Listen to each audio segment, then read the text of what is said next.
Morning tiffin வந்துட்டு அரிசி துவரம்பருப்பு தோசைமா வெங்காயம்லாம் போட்டு வதக்கி தாளிச்சாச்சு.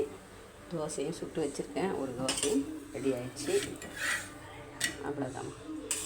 மத்தியானத்துக்கு வந்து சாப்பாடு ஒரு சுட சாதம்.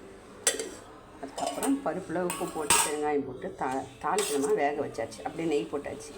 அப்படியே சாப்பிட்டா ரொம்ப பிடிக்கும் எனக்கு. அதனால் தாளிக்காமல் அப்படியே விட்டேன். வெங்காயம்லாம் எதுவும் போடல. வெறும் பருப்பு, உப்பு, பெருங்காயம், நெய். எவ்வளோதாம்மா.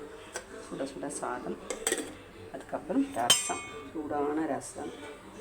அதுக்கப்புறம் முறுமுறுன்னு சேப்பங்கிழங்கு வறுத்து வச்சாச்சுமா. பருப்புக்கும் ரசத்துக்கும் ரொம்ப நல்லா இருக்குமா சேப்பங்கிழங்கு வறுவல். அவ்வளோதாம்மா இன்றைக்கி எங்கள் வீட்டில் சிம்பிள் சமையல் தாம்மா. அதோடு கூட கொஞ்சம் மாம்பழம் அதையும் ஜூஸ் பண்ணி வச்சுருக்கேம்மா. ஒரு 11 மணிக்கு குடிக்கிறதுக்காக. அவ்வளோதாம்மா. இது மாம்பழம் கலரே இவ்வளோதாம்மா. நான் கலர் எதுவும் சேர்க்கல. ரொம்ப லைட்டான கலர் தாம்மா. இந்த வீடியோ பிடிச்சவங்க அப்படியே சப்ஸ்கிரைப் பண்ணிக்கணும். பா.